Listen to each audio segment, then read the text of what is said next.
welcome back to the Football Terrace. It was an epic night of European football. We're going to jump straight into it. Of course, hit like buttons and subscribe. But the hate-alongs last night were a monumental success. They were a monumental success. It's beautiful watching. Let's take a look here at some of the best. Lots of good talking points and clips coming up, so stay with us. But let's jump straight into this. There you go. There you freaking go. Hanging United. The most hanging team I've ever watched in my life. Oh, they're just disgusting. They're so trash, and they're going to win this tournament. So trash, gonna win this tournament. Look, I'm not counting my chickens before they've hatched. We've still got a job to do in the second leg. We're gonna have most likely Spurs in the final that we haven't beat in the last 3 or 4 games. So from my perspective, I ain't counting those chickens before they've hatched. But I do enjoy watching this United team ruffle feathers every week. And it's a goal. And it's a goal from Casemiro. United 1-0 up against Bilbao. So you see what Husam's doing here. We were under the cosh a bit in the first 20 minutes, and they could have scored. We didn't get grips with the game well enough. Scored a little bit against, well, quite a lot against the run of play. That reaction from Husam is, you know what? It's all right. Bilbao creating chances. No problem here. It's a goal, but it'll be a consolation. The former Real Madrid man heads Manchester United in front. You know we're going to get an all-English final here, aren't we? Oh, dear. Penalty. There's a lot. We'll come back. You saw that a lot from people last night, especially Arsenal fans. I'm going to get onto it later. Given. It was a penalty. Let's be fair. It was. He sent him off as well. Look at that. The disappointment. But watch. Oh, my God. Oh, my God. This is amazing. Oh, my God. Truly amazing. Watch. Penalty given. He sent him off as well. The face and expressions. Look. Oh, it's amazing. He sent him off as well. No. Yes. Penalty given. Yep, it's a pen still. Now the doubt's starting to creep in. Now the anger is boiling up inside Hussam. You can see it in his face. The calmer this man looks, the more angry he is. Oh, red card! What? It's a red card. What? Oh no. Look, he can't keep his hands still. He's twitching. He's all like this. He's all twitchy. The tears, baby. The tears. Penalty to Manchester United. Wow. This is crazy. Listen, in the modern game, they're going to give that. Whether he grabs his shirt, whether it's soft, the defender is on the wrong side of him. Højlund's closer to the ball and the goal. It's a penalty, and people can cry about it. We've seen a lot of this, by the way. We've seen a lot of this. But it's a penalty and it's a red card. I saw this tweet along with thousands of others last night. This is from Henry Hill, who said, United are literally going to red card their way to the final. Jammiest club going. Firstly, look at all the red cards that have gone in Athletic Bilbao's favour this year. They've had 2 in the league phases in games that they won. They had 1 in the Rangers game in the last round, as an example. 1 against Roma. But yes, Manchester United are the ones who are lucky, but it was a red card. He denied a clear goal-scoring opportunity. Do you know the funniest part, the bit that I'm loving the most, is the amount of people. Double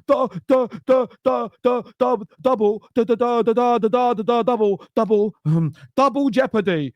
How can you be? You got a penalty. You can't send him off as well. You can. The rule hasn't changed. It's only if you know the rules. I think you're deliberately pretending that you don't, right? I think deliberately pretending that you don't, because we all know what double jeopardy rule means. If there's a clear attempt to win the ball inside the box, but a penalty is conceded, it's no red card, it's always a yellow. But there was no attempt to play the ball. He dragged the man down. Højlund is tapping it in. I don't actually understand what the issues are. Little rat. I hate this sewage rat, bro. Scores the penalty. My rat, Bruno Fernandes. By the way, Bruno Fernandes actually had Arsenal fans last night saying sorry for all the disrespect towards you.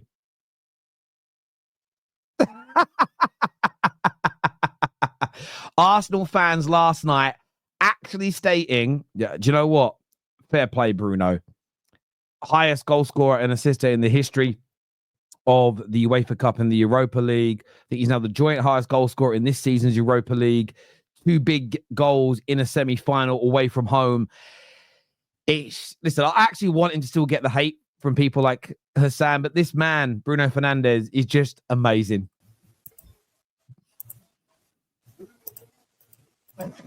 Yeah, it's a bit mad, isn't it? Mad Wakey scored, man. Fucking hell. Look at it. Oh, they're in. Bruno's in. He scored 3-0. Fuck off, man.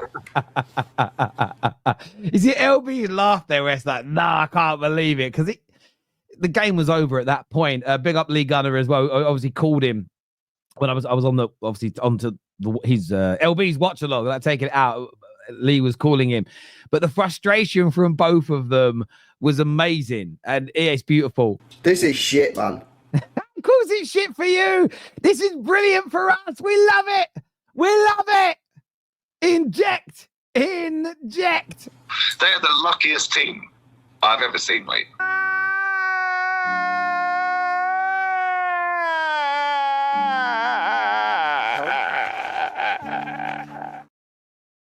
Cry more rivals.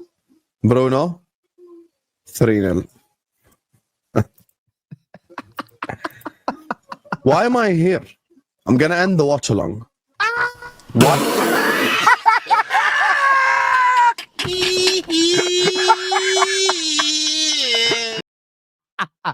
Rage quitting.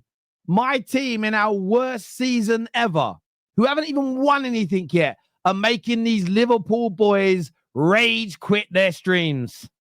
Love it. No. I should end this. No, bro. Stop it. Get some help. Bruno Fernandes.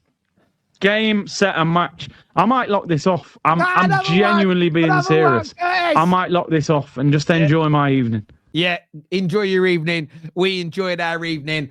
A massively unsuccessful hate-along night for United. And to add insult to injury as well, Spurs, especially for Arsenal fans, I want to ask Gunas this now, and we're going to get into a clip on this next. How worried, concerned, or annoyed are you that it looks very likely that it's going to be a United Spurs final, which means one of your biggest ops will then lift a trophy this season and a big trophy in the Europa League? Give us your views and your opinions on that.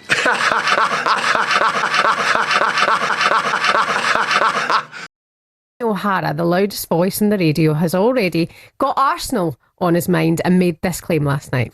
I think if Spurs win the Europa League, we get Champions League football, and Arsenal get knocked out of Champions League, we've had a better season. Yeah. Well, of course. Genuinely believe we've had a better season. Well, of course. Because our goal this season was to win a trophy and get Champions League football, and we could do that potentially. That's what we. Arsenal, their goal this season was to either win the Champions League or win the Premier League. Yeah.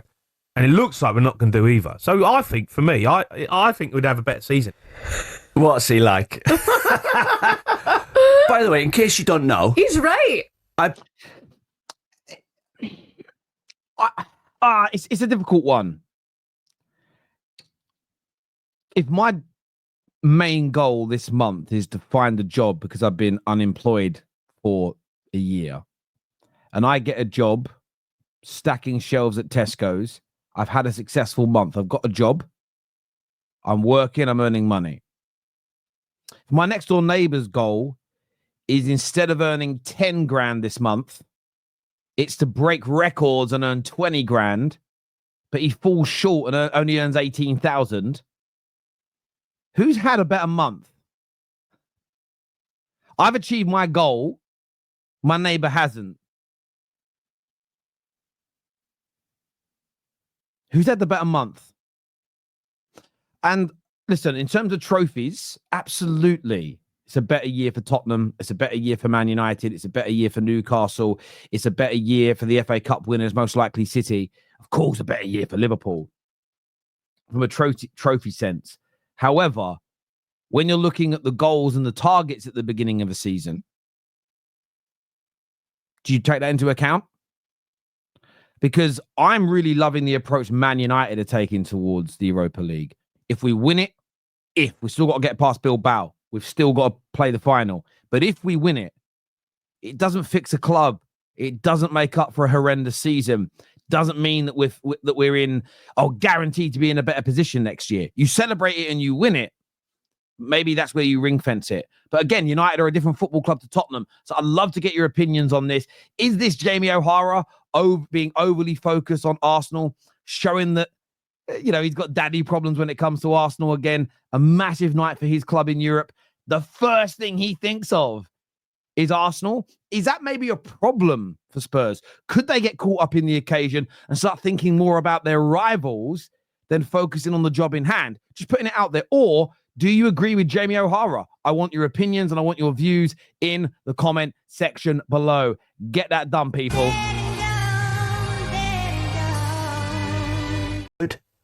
It is mad that we're looking at 14th and 16th in the Premier League to win the Europa League to get Champions League football. I mean, it's a very interesting final. Great prize. If it's to happen that way. Yeah, and Chelsea, the same. Chelsea are just rolling teams over in Europe, aren't they? Some of the best players at Chelsea didn't even play in the start of. I keep hearing a lot of this. Chelsea could come fifth and get Champions League. Do they deserve it? Well, yes, that's the prize. They've been, for a few years now, UEFA have been rewarding the most successful nation in Europe that season with an extra place in the Champions League. Nobody was kicking off on TalkSport. Nobody was kicking off last year when the Italians got an extra place. They said, well done, you earned it. This year, the team coming fifth might be Chelsea. People are starting to call it out. The Man United and Tottenham one is even stranger to me. I think it's been about a decade now that winning the Europa League qualifies you for the Champions League, and in fact, used to put you into the first tier pot. So theoretically, you got an easier group. Everybody agreed with it because you were rewarding being champions of a major tournament with a position in the biggest cup competition in Europe. Suddenly, Spurs or Man United may go on to win this, and it's a big problem because our league form has been poor. Now, I don't think you could be a team in England that's sitting 14th in the Prem that could win the Champions League. I think there's too much of a drop in quality. But we have seen teams win Champions Leagues in England before who have had poor seasons where they've finished outside what you'd consider the old traditional top four, where they've had really poor standard seasons based on the really bad seasons kind of based on the standards of a Champions League team, which Spurs and Manchester United are not. And I just find it a really interesting conversation that I've never heard this ever discussed before. You've got to remember, Liverpool, for instance, came fifth in 2005, but finished like a massive nearly 30 points, maybe even nearly 40 points off of the champions. They finished 30 odd points behind second place. Everton beat them to a Champions League position. They won it, and they therefore qualified for the next season's Champions League. And fifth place is, of course, better than 14th. There's no doubt about it whatsoever. But by Champions League standards versus Europa League standards, there isn't a huge dichotomy there, in my opinion. Plus, Man United won the FA Cup to rightfully qualify for the Europa League. If we then go unbeaten, because that's basically what it would mean now, if Man United go on to win the Europa League, as an example, we would have gone invincible in a European season after winning the FA Cup, lifted a trophy which makes us champions of the Europa League, How is it through the back door for a team that's won 2 trophies in simultaneous seasons to get to that point? How can success in particular tournaments be deemed through the back door? It's fucking strange to me. It's very, very weird to me. These are the same people, by the way, that say top 4 is not a trophy. Yet the teams that might win trophies to qualify for the Champions League, everyone's angry about it. It's very strange behavior. People are only saying this, by the way, because it's Tottenham and Manchester United. And because, yeah, I get where we are in the league, but the rules are set in place before the season kicked off. And then you've got it's a bad standard. Listen, most rivals said Sociedad were knocking United out. Most rivals said Lyon were knocking us out. Most said that Bilbao were going to beat us last night. Everybody wrote Tottenham off against Frankfurt. Everybody. Lazio were the favourites at the end of the group stage in most fans' eyes. And I'm talking this community here, my community, and outside of it.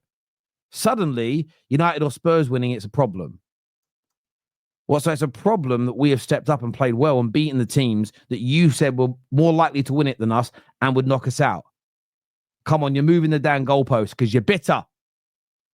And I'm going to end the video today with just saying this. Hold that, you mugs.